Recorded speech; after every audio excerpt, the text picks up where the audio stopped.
Hmm. Bon matin. Alors, hier, dans la précédente vidéo, je t'ai parlé de la page de capture qui est la deuxième façon de gagner en visibilité sur le net.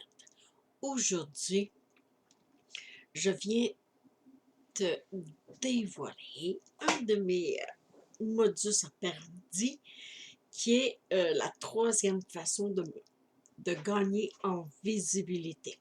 Je crois que l'action prioritaire pour gagner en visibilité est d'être constante sur les réseaux sociaux. Et oui, donc au cours de l'année dernière et des 400 derniers jours, euh, j'ai été fréquente sur Facebook et YouTube à chaque jour. Ben, à vrai dire, pas sur YouTube, parce que YouTube, lui, euh, j'enregistrais, j'écrivais toutes mes thématiques, tous mes sujets de vidéo avec les titres percutants, les sous-titres, puis blablabla. Et j'enregistrais ça tout en même temps sur YouTube. Mais j'ai découvert quelque chose que je ne savais pas, que je vais te dire aujourd'hui.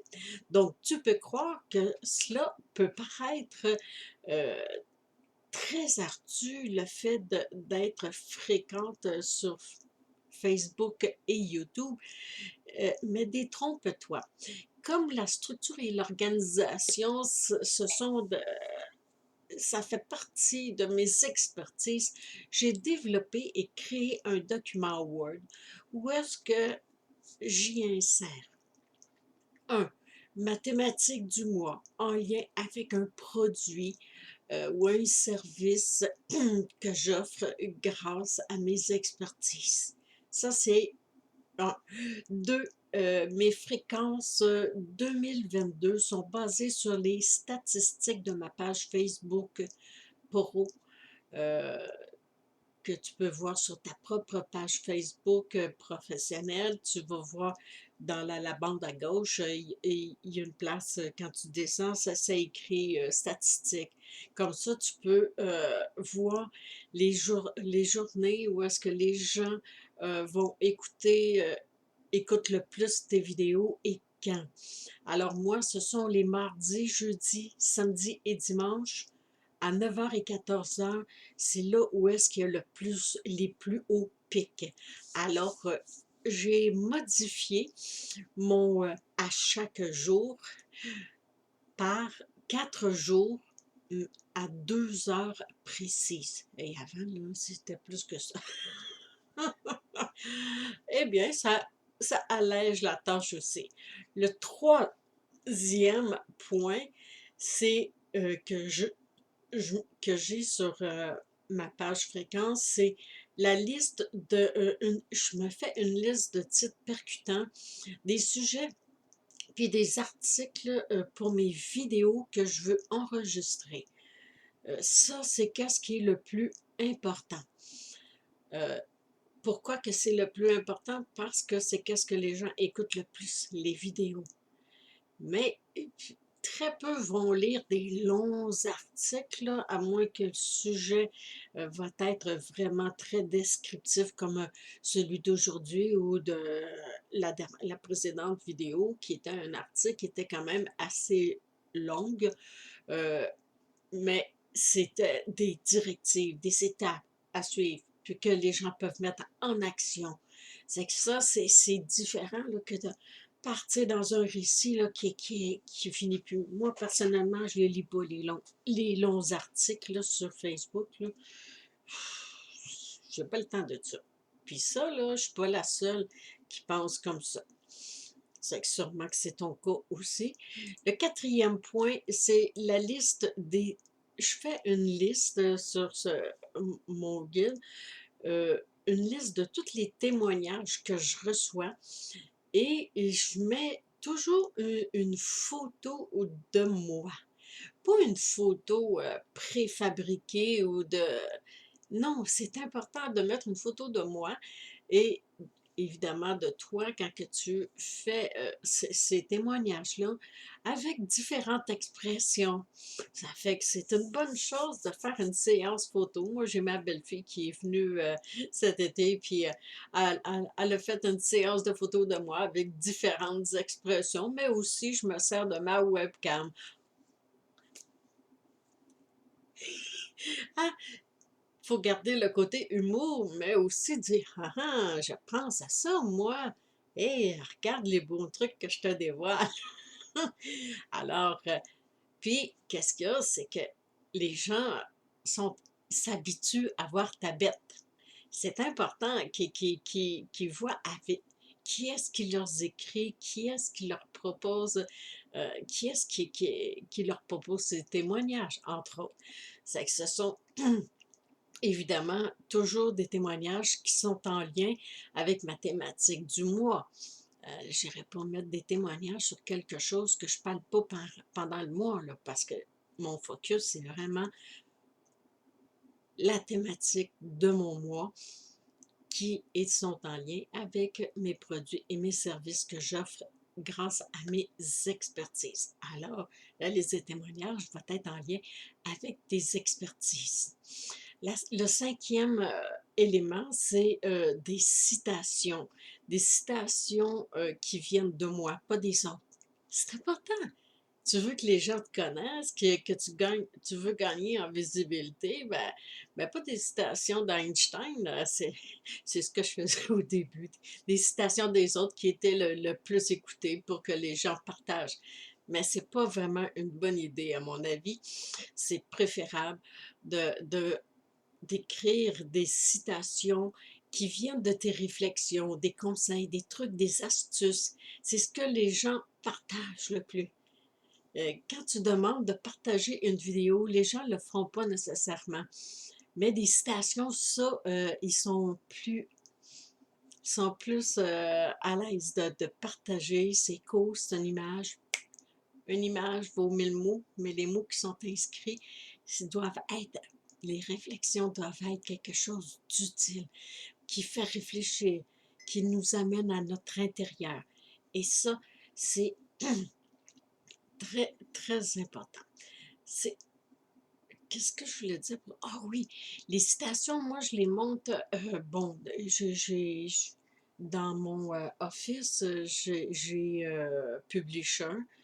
C'est là que je crée mes citations, mais il y a aussi le logiciel, la plateforme Canva, Canva, qui est très fascinante pour créer ces citations-là, car c'est un bon format que tu peux insérer aussi dans les stories en haut de la page Facebook ou les autres réseaux.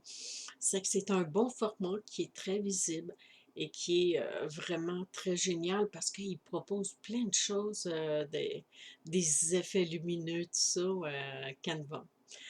Ensuite, je me fais le sixième point, je me fais une liste avec les liens des trois groupes principaux où est-ce que je me donne comme directive d'aller commenter afin de me faire connaître dans mon expertise ou mes expertises. C'est que moi, évidemment, j'ai trois groupes qui sont en lien avec tout ce qui est l'entrepreneuriat, mais j'ai aussi plusieurs groupes où est-ce que je vais partager pour mes livres afin que les gens découvrent les livres. Ben, il y en a quand même 11 là, qui sont écrits. Et voilà. Alors, le septième et dernier point, c'est tout ce que je mets sur Facebook, ou mes réseaux sociaux, ça dépend de lequel que toi tu utilises. Euh, je le, je m'arrange toujours pour rediriger vers un capteur de courriel qui est sur mon site web ou vers un de mes services ou de mes produits. C'est que ça, c'est quelque chose qu'on doit réfléchir. Et c'est génial parce que le document, mon document que j'ai baptisé Fréquence, peut te servir à toi aussi de guide. Ça fait que qu'est-ce que j'ai fait? J'en ai créé un que je vais te joindre avec cette vidéo euh, afin de... bon, attends une minute, là, je réfléchis parce que il ne sera pas en dessous de la vidéo, il va être sur ma page blog. Lorsque tu télécharges le modus operandi, tu vas recevoir cette vidéo avec un fichier à télécharger qui s'appelle Fréquence. Tu vas voir, il est très utile et il va te servir de guide et tu vas réaliser, tout comme moi, comme quoi que c'est pas si ardu que ça, parce qu'une fois que tout est mis en place sur ma page Fréquence, après ça, je fais juste clouc, c'est fait, je fais juste copier et je vais le déposer sur ma page Facebook. Alors, pourquoi est-ce important d'être fréquent sur les réseaux sociaux? Eh bien, on ne se le cache pas. Évidemment, la raison première est d'être vu, entendu et avoir de la visibilité, mais également pour rediriger les visiteurs vers ton site web, ton blog, ta page de capture, dont le SEO de Google capte les nombreuses visites. Quand il y a beaucoup de visites, eh bien, lui, qu'est-ce qu'il va, son algorithme va référencer ton site sur son moteur de recherche et tu risques d'être plus dans les premières qui apparaissent dans les moteurs de recherche que d'être sur les autres pages où est-ce que personne ne va. Alors, parlons-en de ces foutus euh, algorithmes, l'intelligence artificielle programmée selon ce que les propriétaires des réseaux sociaux envisagent pour leur propre entreprise. Alors, chaque algorithme est différent. Facebook, lui, il permet seulement à 2% de nos abonnés de voir ce que l'on publie.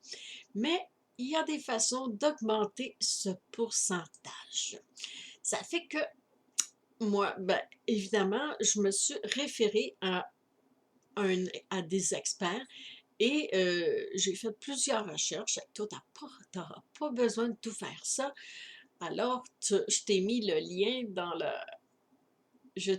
lien dans l'article qui accompagne cette vidéo sur ma page de blog.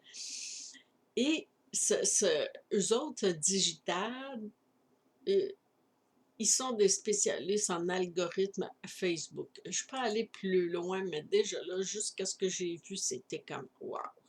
Et ils sont sur Facebook aussi. Ça fait que c'est vraiment des pros. Moi, j'aime bien me référer à eux autres. Je sauve du temps et ça, le temps, c'est de l'argent.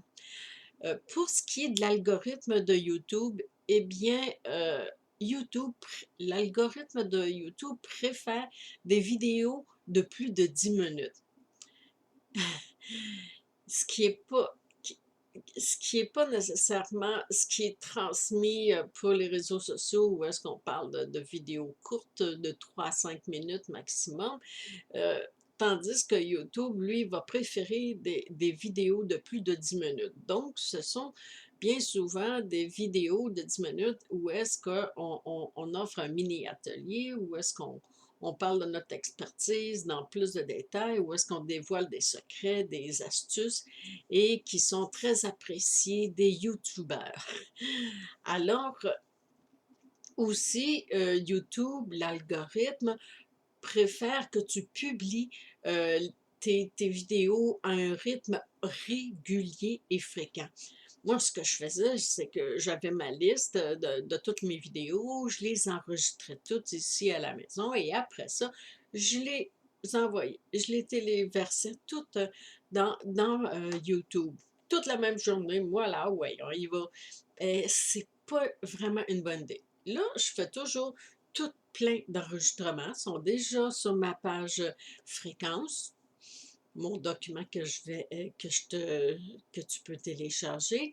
Et une fois qu'ils sont toutes là, je vais juste en télécharger juste une à la fois, une par jour. Comme ça, l'algorithme de YouTube enregistre la fréquence A, tiens, elle est fréquente. Alors, qu'est-ce qui va arriver? Tu vas être plus vu. Il va te permettre que tes vidéos soient plus vues sur ce réseau qui est YouTube. Et c'est très intéressant parce que YouTube, ce que j'adore, c'est que tu as des vues sur tes vidéos, même 1 an, 2 ans après qui sont publiées. Ça fait que c'est quelque chose d'intéressant. Il y a même des spécialistes là-dedans là, qui se spécialisent juste sur YouTube. Il y a un certain Olivier que j'ai suivi un bon bout de temps, mais là, je voulais me concentrer sur mes focus annuels. Mais j'ai eu beaucoup d'informations grâce à lui, surtout si on veut créer ou générer un revenu additionnel parce que nos vidéos peuvent être choisies pour, euh, pour passer des publicités dessus. On choisit tout ça, puis tout ça. Ça fait que là, ben, je me pratique, j'en envoie. Je pourrais pas dire le nombre de vidéos que j'ai enregistrées dans les 400 derniers jours, là. Ben, à peu près ça, 400 vidéos. Et j'en ai de l'argent, hein? Et déjà 5 000. OK, mais ça a été une vidéo, je suis persuadée, qui va vraiment te donner de la belle information qui va être très utile afin de te rendre visible parce qu'on gagne tous à être visible.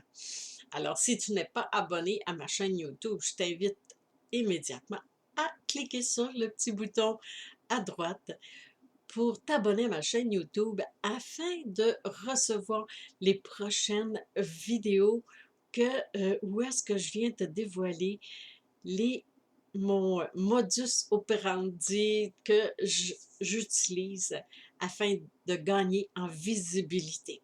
Alors, il y en a beaucoup et c'est pas juste sur les réseaux sociaux, ça c'est certain. Alors, je te reviens dans une prochaine vidéo. D'ici là, merveilleuse aventure dans le monde de l'intelligence artificielle, les algorithmes. Bye!